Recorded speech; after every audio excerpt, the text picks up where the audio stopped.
अब ये हमने कॉस्ट वाला और रेवेन्यू वाला हिस्सा कर लिया। ऑब्जेक्टिव फर्म का क्या होता है, किसी बिजनेस का ऑब्जेक्टिव क्या होता है? सर्वाइवल करे, प्रॉफिट को मैक्सिमाइज करे, प्रॉफिट सेटिस्फाइसिंग समझा देता हूं मैं कि इतना प्रॉफिट जनरेट करे कि स्टेक होल्डर्स खुश हो जाएं, शेयर होल्डर्स।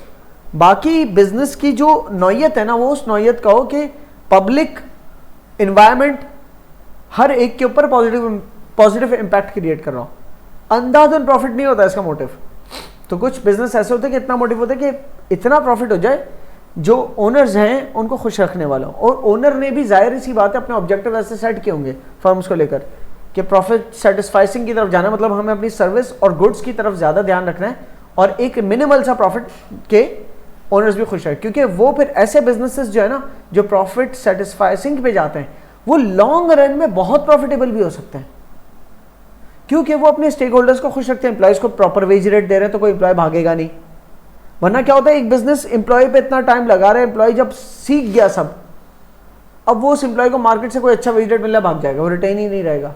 तो बिजनेस ने इतना टाइम जो उसको ट्रेन किया वो प्रोडक्टिव हो गया, प्रोडक्टिव होने के बाद भी रिटेन नहीं रह पाया क्योंकि आपने उसको एक्सप्लॉइट ही किया था सब, लेट्स सपोज, ठीक है।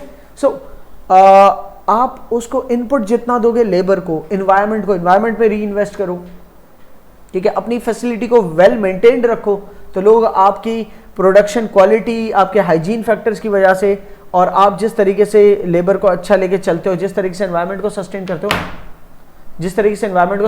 हो, तो एक लॉन्ग टर्म ब्रांड की सूरत में आपको देखेंगे, ब्रांड लॉयल कस्टमर्स बनेंगे फिर आपके, ठीक है। तो फ्यूचर ग्रोथ और अच्छी है पॉसिबिलिटी।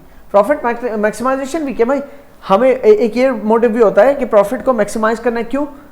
कुछ हिस्सा प्रॉफिट मैक्सिमाइज इसलिए करना है कि कुछ हिस्सा तो शेयर होल्डर को जाएगा, बाकी हम री इन्वेस्ट करें रिसर्च एंड डेवलपमेंट में, ताकि और नई प्रोडक्ट्स निकालें और इनोवेशन और इनोवेटिव प्रोडक्ट्स को और अच्छे से बेचें। तो प्रॉफिट मैक्सिमाइज वाला भी जो है वो कस्टमर लॉयल्टी को गेन कर सकता है कि किस सूरत में, अगर वो जैसे एप्पल है तो वो नित्य नई प्रोडक्ट्स निकालता चले आता है, प्रीमियम प्राइसेस पे सेल करता है, हाई प्राइसेस पे सेल करके प्रॉफिट मैक्सिमाइज करता है, लेकिन फिर वो री इन्वेस्ट करता है अपने रिसर्च एंड डेवलपमेंट में to come up with better products every time. Social welfare भी बिजनेसेस का हो सकता है मोटिव। ग्रोथ बिजनेस का मोटिव होता है कि वो आगे बढ़ता रहे। सर्वाइवल तो बिल्कुल बेसिक मोटिव है कि मैं मतलब इतना हो कि कॉस्ट तो रिकवर कर लूं, ओनर को कुछ पैसा बचे ना बचे, कॉस्ट तो रिकवर हो, बिजनेस चले। सर्वाइवल मोड में तो या बहुत टफ टाइम्स आ रहे हैं, कोविड का जैसे टाइम आया, तो फिर उस वक्त क्या ऑब्जेक्टिव था, जिसमें सर्वाइव करना है। एक केस दिया हुआ है जिसमें स्टेजेस के साथ आपके ऑब्जेक्टिव चेंज भी हो सकता है। पहले आप स्टार्ट हुए कि भाई सर्वाइव करना है, अब सर्वाइवल के बाद अब आपको प्रॉफिटेबल होना शुरू हो गए, तो फिर हो सकता है आपका मोटिव ये हो गया कि अभी इतना प्रॉफिट रखना है कि ओनर खुश रहें और बिजनेस जो है वो अपने तमाम स्टेक होल्डर्स को खुश रख के चलता रहे। अब जब ऐसे चलते चलते बिजनेस वेल स्टेब्लिश्ड हो गया, अब कोई लेबर छोड़ के भी नहीं भाग रही और एनवायरनमेंट को भी नुकसान नहीं पहुंचता बिजनेस से, गवर्नमेंट भी खुश है, लोग भी खुश है आपसे, प्रोडक्ट भी अच्छी बना रहे हो, तो अब आपने प्रॉफिट को मैक्सिमाइज करने की तरफ ध्यान दिया। क्या प्रॉफिट मैक्सिमाइज कैसे होगा?